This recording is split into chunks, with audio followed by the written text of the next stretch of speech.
There's a brand new #1 in the USA Water Polo National Collegiate Rankings. Rocktober starts this Friday in Arizona. And Team USA, top team again? Find out on a brand new counterattack.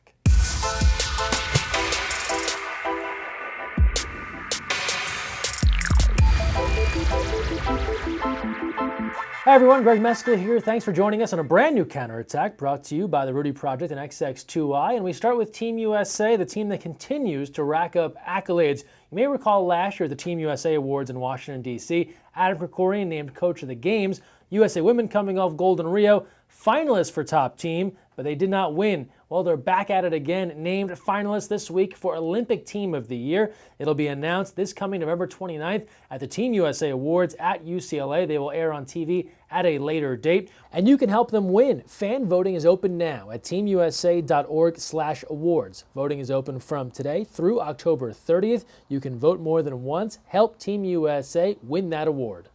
From the national team, we turn to a younger age group, the Rocktober PCA 12 and Under Classic coming up this weekend in Mesa, Arizona. All the action starts Friday. It'll conclude Sunday. Don't forget about the great social on Friday night. More water polo events need pools, pizza, music, a good time.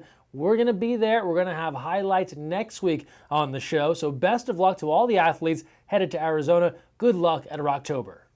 Now we turn to college water polo in action this past weekend on the Pac-12 network. It was #4 Stanford playing host to #8 UC Santa Barbara, and after a close match early, the Cardinal took over. They defeated the Gauchos 11-5. Ben Halleck scoring 3 goals there. Drew Holland double figures in saves as the Cardinal continue their run here in 2017. That leads us nicely into some East Coast action. Johns Hopkins, congrats. They're the CWPA Eastern Division III champs. They edged MIT 11-10. Photo here, courtesy of Hopkins Sports. And from there into our Cap 7 college scoreboard. Close calls earlier this week. UCLA edging Long Beach State 8-6. Before they lost to Stanford, a shorthanded UC Santa Barbara team lost to San Jose State 7-6. Keep that in mind as we get into the Golden Coast Conference later on. Bucknell over Brown 6-4, and then in Brooklyn Heights, St. Francis defeating Princeton 13-10 last week. That sends us to our collegiate rankings powered by the Freeman rating system. We told you in the open, a new #1, Cal, then UCLA, USC, Stanford, Pacific, Long Beach State sliding past UC Irvine, UC Santa Barbara, UC Davis, and Pepperdine. And how fitting, 1 versus 2. They're going to get together this Saturday in Westwood, live on the Pac-12 Network, Los Angeles and Bay Area, 2 p.m. Eastern, 11 a.m. Pacific. The last 2 teams to account for the last 3 NCAA championships meet up, Cal at UCLA.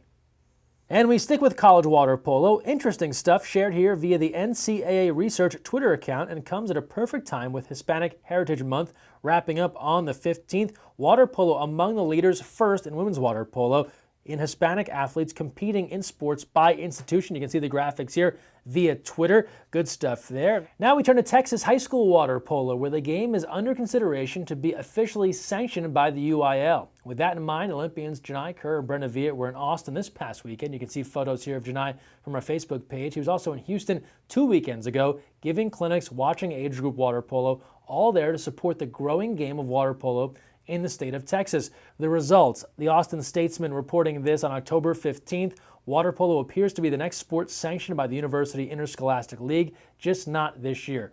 The article goes on to say that water polo continues to make progress, but it'll be reevaluated in 2018 by school superintendents. So this thing is moving in the right direction. We look forward to the day when water polo is officially a UIL state-sanctioned sport. In the meantime, Texas water polo players, keep at it. We love what you're doing. We love to see the game growing in the Lone Star State. That sends us nicely off to our social media send-off, where you won't be surprised, some of it was happening in Texas. It's the best of what we've found this week on the internet. You can stay involved. Use the hashtag counterattack. Tag us at USAWP. We'll feature your stuff right here. And we start things off first by going back to Texas. 4-time Olympian, 2012 gold medalist Brenna Viet on hand with Janai Kerr, celebrating water polo in Texas, loving to see the game growing. Great to have those two on hand. Hard to find two better ambassadors for the game.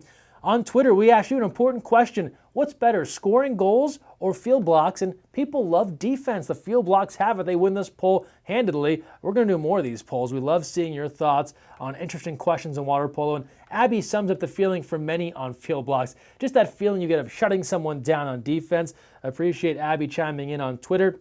And speaking of multiple-time Olympians, 5-timer Tony Azevedo and our pal Dr. Naresh Rao in Colorado Springs earlier this month. We've told you about Dr. Rao's book, Step Up Your Game. Tony clearly on board with the book as well.